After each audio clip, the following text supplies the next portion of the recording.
یہاں کی سند، جامعہ سلفیہ کی سند، جامعہ اسلامیہ سنابل کی سند لے کر آپ بیٹھ کے کافی ہے تو کافی نہیں ہوئی سو آپ کی الٹی گنتی شروع جاتی ہے آپ کی گمنامی کی. ایک مرتبہ نیپولین نرسری کی کلاس میں گیا. نیپولین جانتے ہیں نا؟ نیپولین بوناپارٹ کا نام سنا ہے؟ ایک بات یہاں میں بات روک کر سمجھا دوں، آپ خالی عالم دین ہی نہ بنیے. وہ عالم دین آج کے دور میں کامیاب نہیں ہو سکتا ہے جس کو سیاست، جس کو تاریخ کا پتہ نہ ہو، جس کو جغرافیہ کا پتہ نہ ہو، جس کو سائنس کا پتہ نہ ہو. آج جو مدارس کے اندر وقت کی رعایت، حالات کا تقاضا، اس طرح کے جو مسائل آ رہے ہیں، اس نام پر مدارس کے اندر عصری علوم، انگریزی، جغرافی، میتھ، سائنس اور دیگر سارے عصری سبجیکٹ کو داخل کرنے کی مجبوری الگ چیز، داخل کرنے کی مجبوری الگ چیز. حالات بن جائے، ظروف ہو جائیں، تقاضا ہو جائے اور اضطراری صورت بن جائے تو الضرورات تقدر بقدرها، جتنی ضرورت ہو اتنا ہی بس. لیکن اگر ہم نے یہ فضا بنانے کی کوشش کر لی کہ بھئی مدارس کو تو دینی اور شرعی علوم کے لیے اس دور میں خاص کرنا اچھا نہیں ہے، بلکہ اس کو ایسا سلیبس بنایا جائے کہ طالب علم پڑھے، اس کے اندر شریعت اسلامیہ کے سارے علوم بھی ہوں، اس کے اندر عصری علوم کے سارے سبجیکٹ ہوں، 10 سبجیکٹ شریعت کے، 10 سبجیکٹ عصری علوم کے بھی رہیں. ایک طالب علم 5ویں جماعت 6ٹھی جماعت عالمیت فضیلت تک پہنچے تو اس کے بعد اسے جو ٹریک پکڑنا ہو پکڑ سکتا ہے. وہ چاہے عالم بن کر کے رہے، وہ چاہے مدرس بن کر کے رہے، چاہے وہ خطیب بن کر کے رہے، اور اس کا دل چاہے تو دنیا کی ڈگریاں لے، وہ گریجویشن کرے، ایم اے کرے، دنیا کی اعلیٰ تعلیم حاصل کر کے دنیا میں ترقی کرے. یاد رکھو، مجبوری جہاں تک ہے وہاں تک تو ٹھیک ہے، لیکن اگر ہم نے یہ فضا بنانا شروع کر دیا کہ نہیں بھائی مدارس کو دینی تعلیم کی حد تک خاص رکھنا اچھا نہیں ہے، بلکہ اس کو کسی بھی طرح سے ایکول کرنے کی کوشش کرو، برابر کرنے کی کوشش کرو، تاکہ دنیا میں بھی بچہ ترقی کرے، آخرت میں بھی ترقی کرے.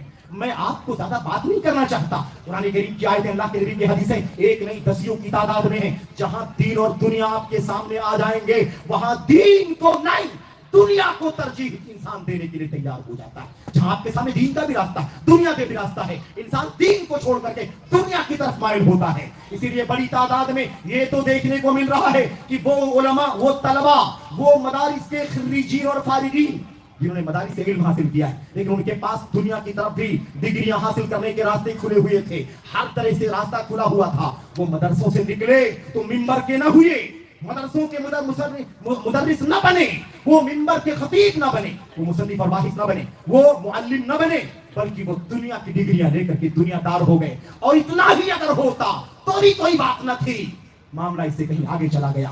وہی لوگ مدارس کے خلاف محاذ کھڑا کرنے لگے، مدارس کی ناقدری کرنے لگے، مدارس کے خلاف محاذ اٹھایا، مدارس کے علماء کے خلاف بات کرنا شروع کر دیا، مدرسین، خطباء، مقررین کے خلاف بات کرنا شروع کر دیا، مدارس میں کیڑے نکالنا شروع کر دیا، علماء کرام کے خلاف بات کرنا شروع کر دیا. یہ ایک بڑا خطرناک مسئلہ ہے. تو اب ضرورات تقدر بقدرها، اگر ضرورت ہے، اضطرار ہے، تو آپ اسی اعتبار سے اتنی گنجائش رکھیں، بس یہ ذہن نہ بنائیں. میرے بھائیو، اگر کوئی کہتا ہے اس میں کیا حرج کی بات ہے کہ اگر دین کے ساتھ دنیا ملے، میں آپ سے پوچھنا چاہتا ہوں، مدارس کی بات کرتے ہو، ملک کے اندر، اس کے شمال، جنوب، مشرق، مغرب کے اندر کالج کتنے ہیں میرے بھائیو؟ یونیورسٹیز کتنی ہیں؟ عصری علوم کے مراکز کتنے ہیں؟ کتنی بار آپ نے سوچا کہ ان کالجوں میں شریعت کے علوم بھی داخل کرنا چاہیے، ان کالج میں عقیدہ بھی پڑھایا جانا چاہیے، ان کالج میں توحید بھی پڑھائی جائے، عقیدہ تفسیر بھی پڑھائی جائے، حدیث بھی پڑھائی جائے، کچھ سیرت بھی پڑھائی جائے. کتنی بار آپ نے سوچا؟ ان جامعات کے اندر جہاں عصری علوم کی تعلیم ہوتی ہے، ان جامعات کے اندر، یونیورسٹیوں کے اندر دین کی تعلیم کتنی ہونی چاہیے؟ کچھ ہونی چاہیے. اس کے لیے آپ نے کبھی سوچا یا نہیں سوچا؟ مدارس اللہ کے دین کی حفاظت کا ضامن ہے. اس مدارس کی حفاظت اسلام کی حفاظت ہے. مدارس کی حفاظت عقیدہ توحید کی سنت کی حفاظت ہے. ان مدارس کو جو اسی حفاظت کے لیے اللہ تبارک و تعالیٰ نے ہمیں اور آپ کو بنانے اور کرنے کی توفیق عطا فرمائی ہے، اس کو تم مکس کر کے کمزور کرنا چاہتے ہو. مدارس میں عصری تعلیم چاہیے یہ تو کہتے ہو، لیکن عصری علوم کے اداروں میں، عصری یونیورسٹیوں میں، کالجز کے اندر دین کی، شریعت کی تعلیم ہونی چاہیے. اس کے لیے آپ کی زبان کیوں نہیں کھلتی؟ کیا چاہتے ہو؟ جو سسکتی ملکتی صورتحال ہے مدارس، اسے بھی معنوی طور پر کھوکھلا کر دینا چاہتے ہو؟ غور کرنے کی ضرورت. میرے بھائیوں، یہ علماء جو دکھائی دے رہے ہیں، انہوں نے خالص دین اسلام کے علوم کا علم حاصل کیا ہے، اس لیے تخصص اسپیشلٹی ہے حدیث کا، تفسیر کا، عقیدے کا، آپ کو متخصص ملتا ہے، آپ رجوع کر سکتے ہیں۔ میرے بھائیوں میرے بزرگوں، تو یہ مسئلہ بڑا نازک ہے، اور حالت دار کیا ہو رہی، اسی مغرب کی نقالی کی وجہ سے وہ سارا منظر آپ کے سامنے آ جاتا ہے یوں۔ اور کسی نے کہا تھا نا، اکبر الہ آبادی نے، غالباً مجھے زیادہ علم نہیں ہے شعر شاعری کا، لیکن کہا تھا، یہ شعر مشہور ہے کہ یوں قتل سے بچوں کے وہ بدنام نہ ہوتا۔ آج جو کالج کی فضا، کالج کی فضا نقد کرتے ہوئے اکبر الہ آبادی نے غالباً کہا تھا، یوں قتل سے بچوں کے وہ بدنام نہ ہوتا۔ افسوس کہ فرعون کو کالج کی نہ سوچی، اگر فرعون نے کالج کھول لیا ہوتا تو بلا مجھے قاتل ہے، قاتل ہے، قاتل ہے، سفاک ہے، اس بدنامی سے تو کم سے کم بچ جاتا۔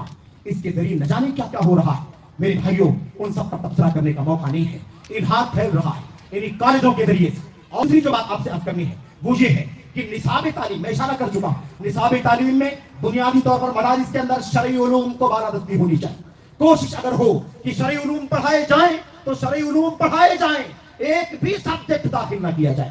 اور اگر تقاضا ہے کہ کچھ نہ کچھ عصری علوم کو داخل کرنا پڑے گا، ایک دو ٹھیک ہے، حسب ضرورت داخل کیا جائے، لیکن اسے پورے طور پر ایکول یا پیرالل نہ بنا دیا جائے۔ دین اور دنیا کو کیوں برابر کرنا چاہتے ہو؟ اللہ نے زمین و آسمان کا فرق رکھا ہے دنیا اور آخرت میں، اس لیے اسے بھی خلط ملط کرنے سے بچنے کی ضرورت ہے۔